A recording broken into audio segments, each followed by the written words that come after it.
Đây đi cho nuôi đẹp.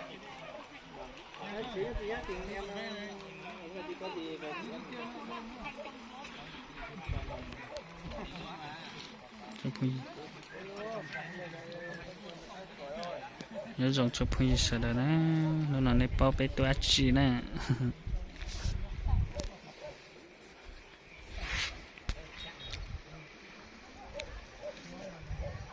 cho chụp hình nó tôi cởi chụp bún luôn á chụp hình sợ đó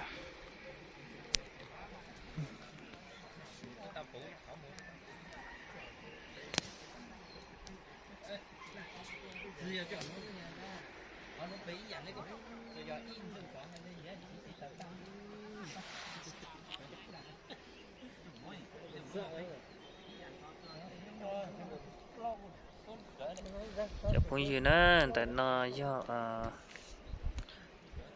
cho nó cho chú này ạ tôi khép cái sẹn cho nè khép cái sẹn cho bún đu nữa cho trong đi nó nè ilu giỏ thì là yêu ali bé lăng long lăng tuột cỡ nữa không gì nữa cho chơi cái hơi rồi dài lên mà thua thì nó dài này số sao kiểu chỉ có sĩ lên to số khi nó kêu với lên no thôi đó cho chúng đây học đó bỏ nó lúc mà cậu đã để on nó phụ lục chỉ xéo phụ lục cậu dây chỉ quan chế để nếu cái sự quá rồi chỉ tới tao chỉ mua chỉ chiên cho mua để nó chơi cái mù cho lại dàn đạn nó đấy nó sẽ đợi tuôn để ta lại nó lại để cho đạn nó đấy tụ xích phư nhớ tụ đạn nó lại nữa khi sẽ đợi cho cho trong lịch cha tụ cũng thế lo dòng thế để thế phát triển dòng nó này nhỉ nó sẽ nó cái một thằng nó sẽ từ xí phi vào kia lấy chả này hả cái chỉ to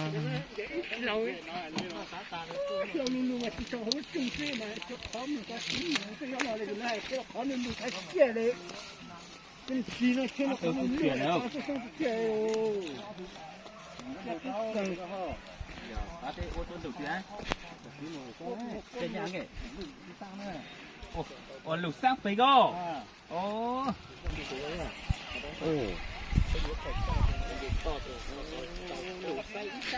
bình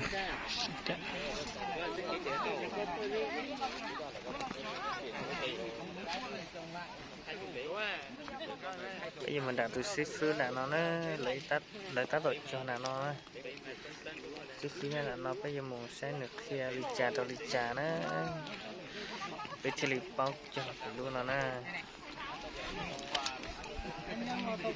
Nhớ cửa ảnh trên nhỏ nhé, không đồng nhỏ nhé.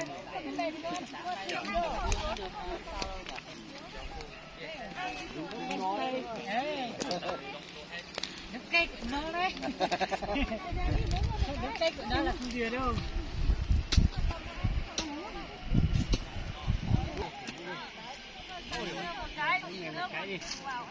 mang về nhá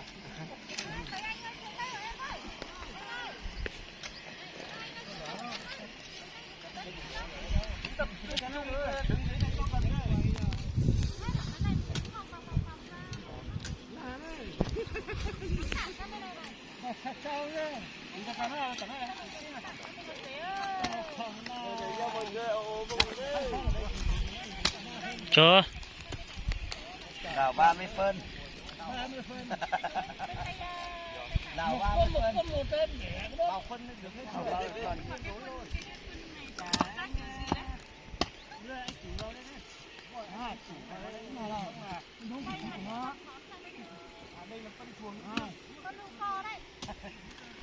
gọi là vệ sinh nương đấy, vệ sinh đồng ruộng nương đấy thì là cỏ giả các thứ canh cái chị là phải phát hết đi này. Cái thứ hai là thu gom lại để đốt này.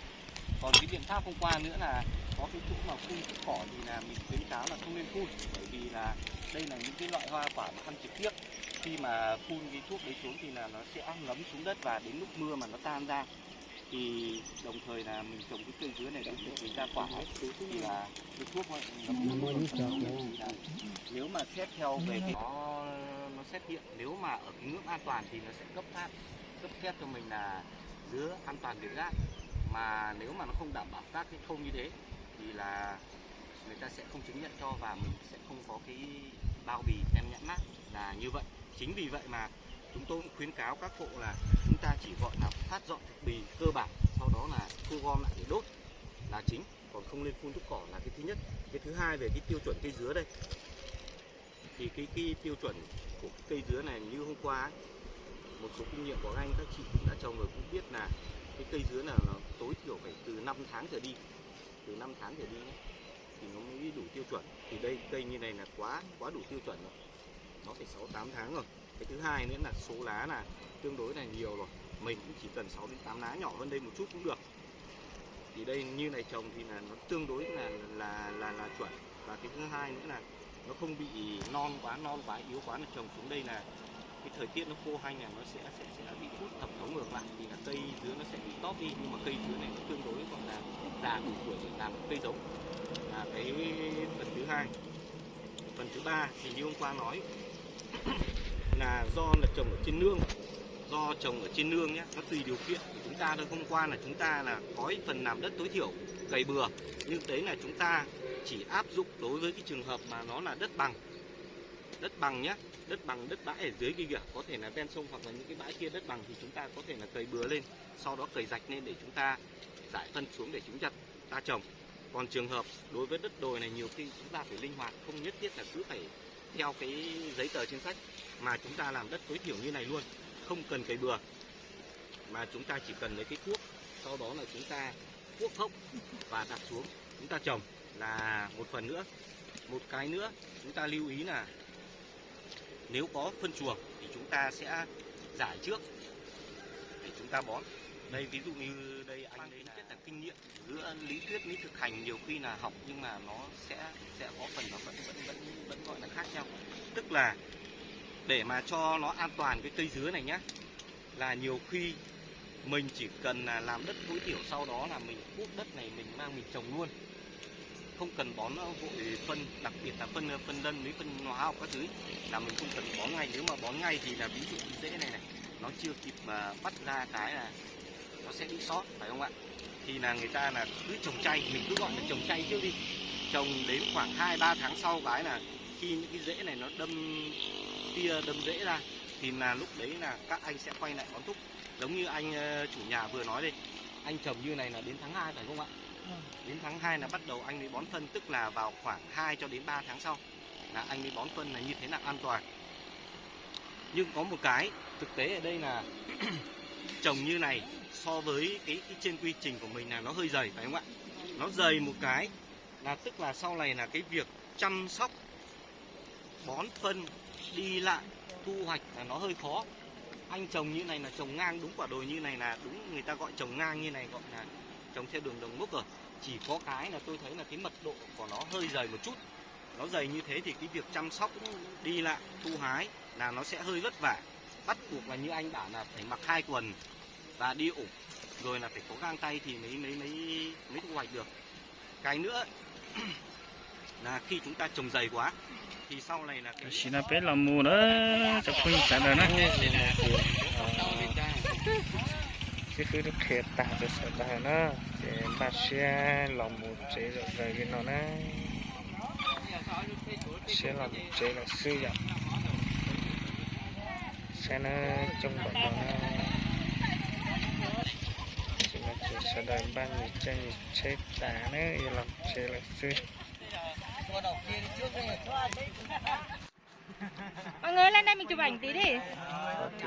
Lên luôn đi, về mình nhanh còn đỡ bị nóng. Đúng rồi. Đi mọi người ơi. Lên đây chụp ảnh tí đi. Nhà này chụp cái đám kia thì hay là thế này. Chụp luôn đây cho nó thoải anh ạ. Chụp ở đây không nhìn lên nhỉ? Đây cái chi điệp kìa. Mình ảnh đây như này nhá. Tính thành cái hàng vào. Làm thành 2 hàng nhá.